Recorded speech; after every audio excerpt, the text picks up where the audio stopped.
कुनै एउटा पोइन्ट्सलाई by applying the parallel projection हामीले त्यो कुनै एउटा पी भन्ने पोइन्ट्सको प्रोजेक्सन पिडान्स हुन्छ भने अथवा कुनै एउटा सर्फेसको चारवटा डिफ्रेन्ट कर्नर छन् हामीले के पनि भनेको थियौँ त प्रोजेक्सन गर्दाखेरि every points on the line अथवा every points on the surface project गर्न सकिँदैन द्याट्स वाइ हामी के गर्छौँ भन्दाखेरि त्यसको कर्नरमा भएको पोइन्ट्सहरूलाई प्रोजेक्ट गर्छौँ र बाँकी पोइन्ट चाहिँ सिमिलर वेमा त्यो पोइन्ट्सबाट ओरिजिनेट भएर आउने प्यारलल लाइनको बेसमा चाहिँ हामी ड्र गर्छौँ भनेर भनेको थियौँ हैन। सो यहाँ पनि यदि कुनै एउटा पोइन्ट्स अथवा लाइन मानौँ कुनै एउटा सर्फेसलाई नै अथवा त्यसको पोइन्ट्सलाई प्रोजेक्ट गर्ने हो भने त्यसलाई त्यो प्रोजेक्सन मेट्रिक्स चाहिँ कसरी डिटरमाइन गर्ने त हैन, त्यो कुरा चाहिँ आज हामी हेर्छौँ र एक्जाम पोइन्ट अफ भ्यूले एकदमै इम्पोर्टेन्ट है। प्रोजेक्सनबाट मोस्ट अफ द टाइम सोध्ने क्वेसन भनेको यही अब्लिक प्यारलल प्रोजेक्सनको ट्रान्सफर्मेसन मेट्रिक्स र पर्सपेक्टिभ प्रोजेक्सनको ट्रान्सफर्मेसन मेट्रिक्स एकदमै धेरै सोध्छ र माथि लेखेको थ्योरिटिकल जति पनि प्रोजेक्सनको कुराहरू छ त्यो सोध्यो भने सर्ट नोटमा कहिले सोध्छ नत्र अब्लिक प्रोजेक्सनमा के डिफरेन्स छ डिफरेन्सिएट गर भनेर एउटा क्वेसन सोध्छ। यो तीनटा क्वेसन पढ्यो भने यहाँबाट अलमोस्ट कभर हुन्छ है। अब यहाँ के भन्छ त भन्दाखेरि कुनै एउटा पोइन्ट्स पी छ हैन, त्यसको प्यारलल प्रोजेक्सन चाहिँ के छ त अब्लिक प्यारलल प्रोजेक्सन चाहिँ पी ड्याश हुन्छ र पी ड्याश भइसकेपछि यो वाइ एक्स प्लेनमा चाहिँ एक्स ड्याश वाइ ड्याश 0 हुन्छ र एक्स वाइ जेड भन्ने कुनै एउटा पोइन्ट छ त्यसको अर्थोग्राफिक प्यारलल प्रोजेक्सन पछि रिसिभ हुने पोइन्ट चाहिँ एक्स वाइ 0 हुन्छ यो प्लेनमा भनेपछि बिकज एक्स वाइ प्लेनमा जेड कोअर्डिनेट्स अलवेज 0 हुन्छ भनेर हुन्छ हैन त। ठीक छ, अनि अब यो एक्सप्रेसनबाट एल को भ्यालु क्याल्कुलेट गर्न सक्यौँ जेड बाई 10 अल्फा हैन त। अब 1/10 अल्फा भनेको के हो त कट अल्फा हो हैन त। So a is equal to z अनि 1/10 अल्फा भयो, त्यो 1/10 अल्फा L1 मान्यो, L1 भनेको inverse of the 10 alpha, so L1 is the 1/10 alpha, त्यो भनेको कट अल्फा भयो। भनेपछि अब यो एक्स ड्याश वाइ ड्याश यसमा चाहिँ यो 10 अल्फाको भ्यालु ल्याएर राख्ने हो भने हामीले के गर्न सक्यौँ त एक्स ड्याश भनेको x plus Z L1 cos theta हो, वाइ ड्याश भनेको y plus Z L1 sin theta हो हैन त। भनेपछि अब कुनै पनि मेट्रिक्स इक्वेसन आयो त्यसको ट्रान्सफर्मेसन मेट्रिक्स लेख्नु पर्यो अथवा त्यसको प्रोजेक्सन मेट्रिक्स लेख्नु पर्यो भने हामीलाई के चाहियो त कुनै एउटा होमोजिनियस कोअर्डिनेट सिस्टम चाहियो। भनेपछि अब हामीले के गर्न सक्यौँ हेर त होमोजिनियस मेट्रिक्स एड गर्ने हो कुनै त्यो माथिको XBYB प्लेनमा, बिकज त्यो XBYB प्लेनमा जेड कोअर्डिनेट 0 छ हामीले त्यसलाई कन्सिडर गर्दैनौँ। सो अब प्यारलल मेट्रिक्स निकाल्ने हो भने के हो त x dash y dash z dash र 1 होमोजिनिटी एड गरिरहेछ।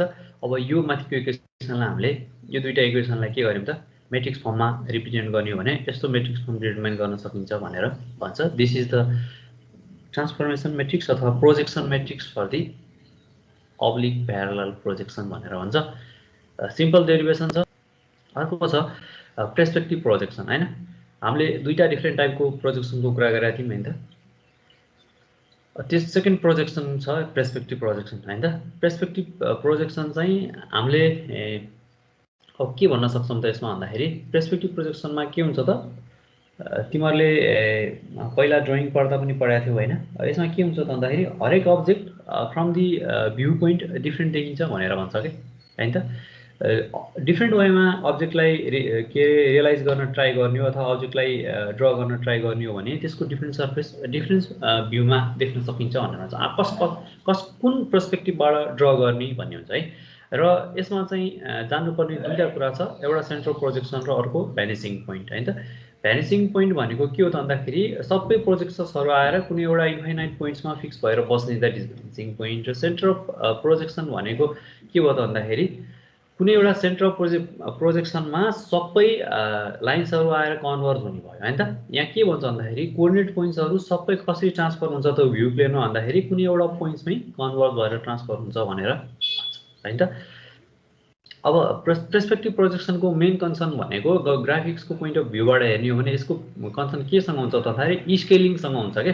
अब कुन पर्सपेक्टिभबाट तिमीले प्रोजेक्सन गरिरहेछौ हैन त भनेपछि कुनै पनि अब्जेक्टको साइज म्याक्सिमाइज अथवा अब्जेक्टको साइज मिनिमाइज हुने हो द्याट इज त्यसको साइज रिड्युस गर्नुपर्ने हो अथवा इन्लार्ज गर्ने हो भने यस्तो के भन्छ अरे अपरेसन चाहिँ के को थ्रुबाट गर्न सकिन्छ त भन्दाखेरि पर्सपेक्टिभ प्रोजेक्सनको थ्रुबाट डिटरमाइन गर्न सकिन्छ भनेर भन्छ हैन त। पर्सपेक्टिभ प्रोजेक्सनमा सबै लाइन अफ साइटहरू कुनै एउटा पोइन्ट्सबाट स्टार्ट हुन्छ र अब्जर्भरको डिस्टेन्सबाट सर्टेन फाइनाइट डिस्टेन्स अथवा इन्फाइनाइट डिस्टेन्स कहाँ बस्ने भन्ने कुरा पहिल्यै फिक्स गरेको हुनुपर्छ हैन त। अब अफकोर्स पर्सपेक्टिभ प्रोजेक्सन भनिसकेपछि प्यारलल प्रोजेक्सनमा जस्तो लाइन अफ साइट्सहरू अथवा प्रोजेक्टर्सहरू के हुने भयो त प्यारलल नहुने भयो भनेर भन्छ। सो यहाँ सिम्पल एउटा कन्क्लुजन लेखेको छ हेर त, centre of projection view plane र कुनै एउटा अब्जेक्ट छ, सेन्टर अफ प्रोजेक्सनमा सबै प्रोजेक्टर्सहरू कन्भर्ज भइरहेछ है त। यहाँ के भन्न सकिन्छ त भन्दाखेरि लाइन अफ साइट अथवा प्रोजेक्सन लाइनहरू converge at the centre of the projection है त। र पर्सपेक्टिभ प्रोजेक्सन केमा डिपेन्ड गर्छ त भन्दाखेरि relative position of the I अथवा भ्युअरको पोजिसनमा डिपेन्ड गर्छ र भ्यू प्लेनमा डिपेन्ड गर्छ भनेर भन्छ। र स्पेसल्ली पर्सपेक्टिभ प्रोजेक्सन के हुन्छ त मोर रियलिस्टिक भ्यू डिटरमाइन गर्नको निम्ति युज गरिन्छ भनेर भन्छ। भनेको मिनिङ चाहिँ very close to view points, smaller image on the view plane र लार्ज के अरे centre of projection far from the objects र larger in the image on the view plain भनेर बुझ्नु पर्यो हैन। जुम इन र जुम आउट टाइपको कुरा त हो, ठिक छ। अब यहाँ पनि सिम्पल वेमा पर्सपेक्टिभ प्रोजेक्सनको ट्रान्सफर्मेसन मेट्रिक्स निकाल्नु पर्ने छ हैन त। हेर त यहाँ के गरिरहेछौँ त हामीले, यहाँ तिमीले कुनै एउटा इमेज देखिरहेछौ, यहाँ सेन्टर अफ प्रोजेक्सन देखिरहेछौ, पर्सपेक्टिभ प्लेन देखिरहेछौ, सेन्टर अफ प्रोजेक्सनबाट के अरे त्यो पर्सपेक्टिभ प्लेनसम्म अथवा प्रोजेक्सन प्लेनसम्म चाहिँ के छ त सर्टेन एउटा डिस्टेन्स देखिरहेको छु, त्यो डिस्टेन्स डी छ हैन त। अब त्यो प्लेन अफ प्रोजेक्सनमा कसरी परिरहेछ डी को भ्यालु त्यो पोजिटिभ हुने कि नेगेटिभ हुने भन्ने कुरा अब हामी डिटरमाइन गरौँ र। हेर त यहाँ हामी के गर्छौँ त, अब सेन्टर अफ प्रोजेक्सनबाट हामीले के कुरा फाइन्ड आउट गर्न खोजिरहेछौँ त, अब यो एक्स वाई जेड भन्ने कुनै एउटा पोइन्ट पी छ, अब यसको प्रोजेक्सन कस्तो हुन्छ डिटरमाइन गर्न खोजिरहेछौँ। यो यसलाई पर्सपेक्टिभ प्लेन भन अथवा प्रोजेक्सन प्लेन है, पीपी भन्ने चाहिँ यहाँ पर्सपेक्टिभ प्रोजेक्सन निकाल्न खोजिरहेको भएर कसैले पर्सपेक्टिभ प्लेन पनि भन्छ र कसैले प्रोजेक्सन प्लेन पनि भन्छ है, प्लेन अफ प्रोजेक्सन भनेर भन्नु है त। हामीले यही कुरालाई माथि अर्थोग्राफिकमा पढ्दाखेरि भ्यू प्लेन भनेर भनिराख्यौँ है। सो हामी यहाँ यो दुईटा सिमिलर ट्रायंगलबाट हामी के कुरा क्याल्कुलेट गर्न सक्छौँ हेर त, x dash by x is equal to minus d by z हैन। हेर त यदि यो ट्रायंगललाई हामीले कन्सिडर गर्ने हो भने हामी यहाँबाट के कुरा क्याल्कुलेट गर्न सक्छौँ, ठिक छ। र सिमिलर वेमा अब यो पछि यहाँ एउटा कुरा के छ भन्दाखेरि यो होमोजिनियस म्याट्रिक्स भनेको के हो अथवा ट्रान्सफर्मेसनले कसरी काम गर्छ, होमोजिनिटी कसरी डिटरमाइन गर्ने भनेर हामीले अघिल्लो यही च्याप्टरमा स्टार्टिङमै पढाएको थियौँ। त्यही भएर तिमीहरूले यो बिर्स्यौ कि भनेर यहाँ रिकल मात्रै गरिदिएको है। तर जाँचमा के भन्छ अरे transformation matrix for the perspective projection यसको डेरिभेसन निकाल्नु पर्यो भने ट्रान्सफर्मेसन म्याट्रिक्स क्याल्कुलेट गर भएर दियो भने चाहिँ यो बक्सभित्र भएको चिज चाहिँ लेख्नु पर्दैन है। यसले के भनेको छ त भन्दाखेरि ट्रान्सफर्मेसन जहिले पनि के गर्छ भन्छ त होमोजिनियस ट्रान्सफर्मेसनले एउटा कुनै पोइन्ट्सलाई 1 मा सेट गर्छ भनेर भन्छ। अब हामी यहाँबाट यो इक्वेसनको थ्रुबाट हामी के लेख्न सक्छौँ हेर त, यो दुईटा इक्वेसनको थ्रुबाट हामी एउटा होमोजिनियस म्याट्रिक्स लेख्न सक्छौँ। एक्स वाई एच यो हामीले क्याल्कुलेट गर्न थालिरहेको हामीले के अरे निकाल्न थालेको points p is the x y z. So यहाँबाट हामीले के निकालेका छौँ हेर त, ए चिजलाई होमोजिनियस म्याट्रिक्समा रिप्रेजेन्ट गरेको यसको भ्यालु 1 राखिसकेपछि फाइनली होमोजिनियस म्याट्रिक्स चाहिँ minus x y y d र minus y y z d calculate हुन्छ भनेर भन्छ है। सिम्पली के जान्नु पर्यो त, एउटा फिगर जान्न पर्यो, कुनै एउटा पोइन्ट्स पी छ हैन त, त्यसलाई centre of projection as a origin मानिराख्छौँ हामीले। त्यसको थ्रुबाट यसको के अरे प्लेन अफ प्रोजेक्सनमा यसको पर्सपेक्टिभ प्रोजेक्सन कस्तो हुन्छ भनेर क्याल्कुलेट गर्न खोजिरहेछौँ। सेन्टर अफ प्रोजेक्सनबाट प्लेन अफ प्रोजेक्सनसम्मको सर्टेन डिस्टेन्स डी मानेको छ, तिमीले त्यसलाई जुनसुकै डिस्टेन्स मान्न सक्छौ। माथि हामीले एल मानेको थियौँ भने तिमीले यहाँ पनि एल नै मान्न पनि सक्छौ है। सो हामीले के गरेछौँ त ट्रायंगलको प्रपर्टी युज गरिरहेछौँ, त्यहाँबाट दुईटा सिमिलर ट्रायंगलको थ्रुबाट एक्स र वाई कोअर्डिनेट डिटरमाइन गर्न खोजिरहेछौँ।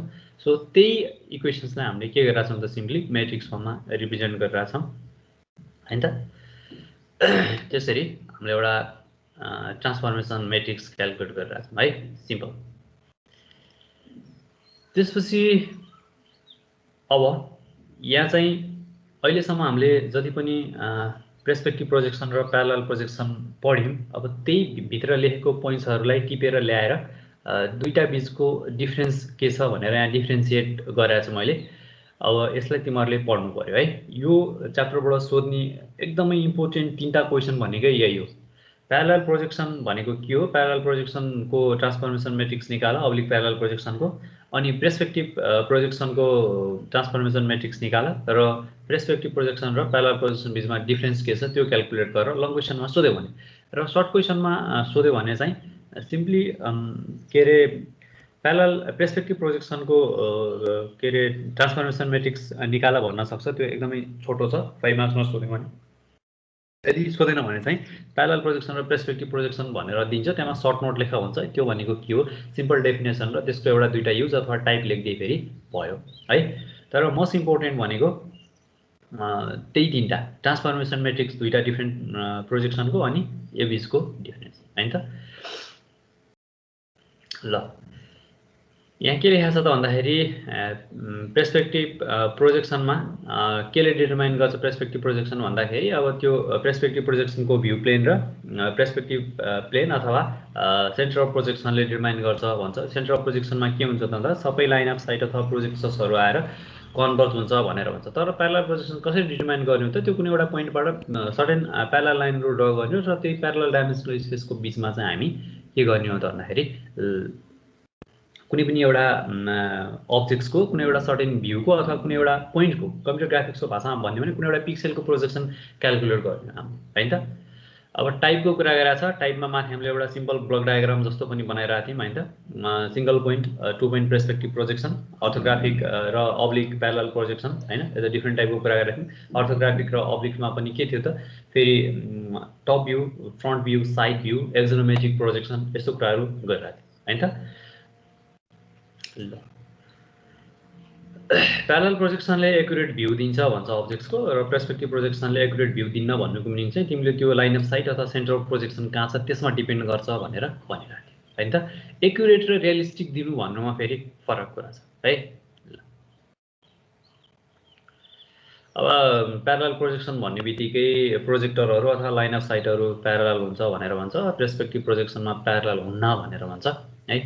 यो कुरा चाहिँ तिमीहरूले डिफ्रेन्ट चाहिँ पढ्नु, यदि पढ्यो भने चाहिँ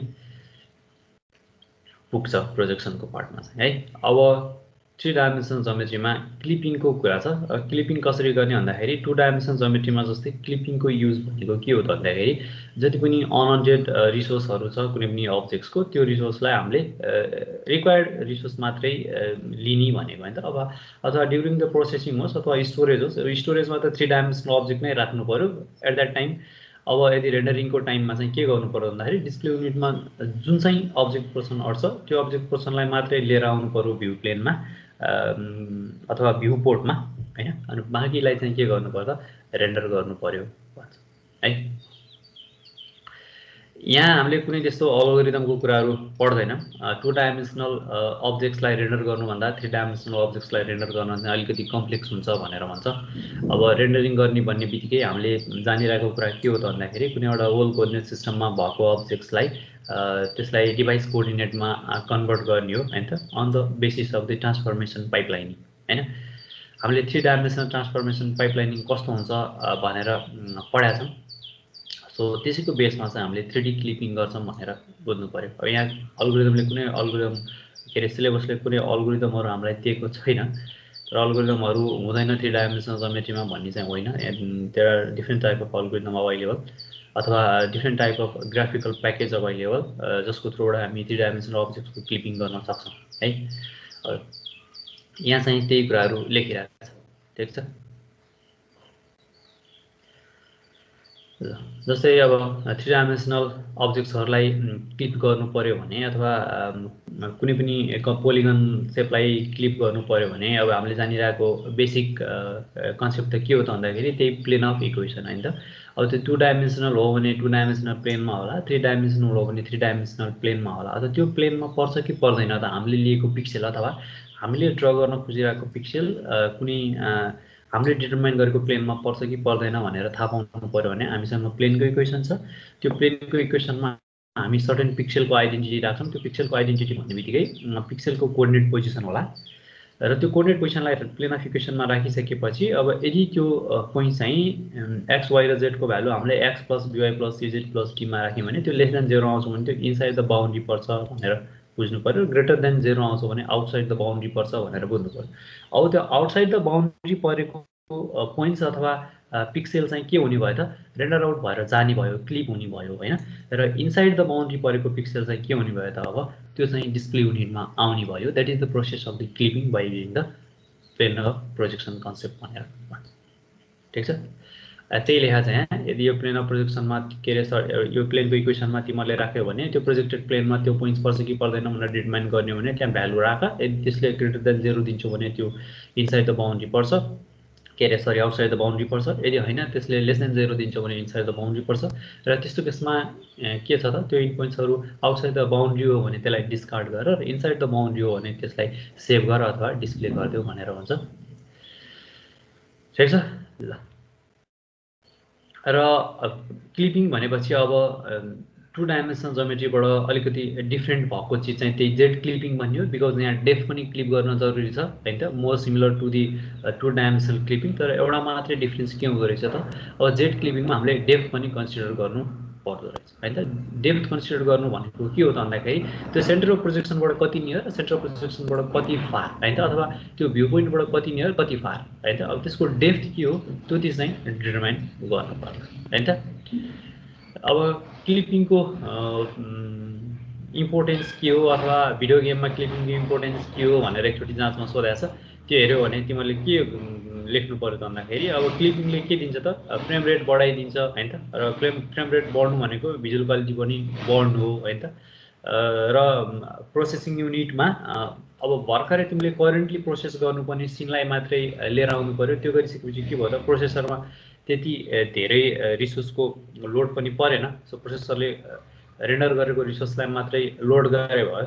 इभन फ्रेम बफर भित्र अलमोस्ट कम्पोजिट सिन नै बसिरहेछ भने पनि रेन्डर भएर आउँदाखेरि के आउने भयो त करेन्ट सिन मात्रै रेन्डर भएर आउने भयो, अथवा जुन चाहिँ रिसोर्सलाई डिस्प्लेमा लिएर आउनु पर्ने हो त्यो रिसोर्स मात्रै लोड गरे पुग्ने भयो। अब त्यसले के गर्ने भयो त हेर त मेमोरी र हार्डवेयरको क्यापेबिलिटीलाई पनि के गर्ने भयो त इकोनोमाइजिङ गर्ने भयो अथवा लेस युटिलाइज गर्ने भयो हैन त। अथवा मेमोरी पनि लेस युटिलाइज भयो अथवा हार्डवेयर रिसोर्स पनि प्रोसेसरको क्यापेसिटी पनि लेस युज भयो भने अफ कोर्स प्रोसेसिङ इफिसियन्सी पनि बढ्ला र मेमोरी कन्जम्सन पनि घट्ला हैन। त्यसो भयो भने चाहिँ के हुन्छ त भन्दाखेरि इफेक्टिभ वेमा कुनै पनि कन्टेन्ट प्रोसेस हुन सक्छ। That is the Z clipping भनेर भन्छ। जेड क्लिपिङमा सिम्पली के बुझ्नु पर्यो त 2 डाइमेन्सनल क्लिपिङमा अब हामीले 2D अब्जेक्टकै क्लिपिङको कुरा गरेका थियौँ, हामीले त्यहाँ लाइन र पोलिगनको कुरा क्लिपिङको कुराहरू गरिरहेको थियौँ भने अब यहाँ आएर त्यो लाइन अथवा पोलिगनको डेप्थ पनि कसरी क्लिप गर्ने हैन त। कुनै एउटा लाइन अथवा पोइन्ट भन्ने बित्तिकै कुनै एउटा पिक्सेलको पनि डेप्थ कोअर्डिनेट त हुन्छ, त्यसलाई क्लिप गर्नु भनेको जेड क्लिपिङ हो भनेर भन्छ।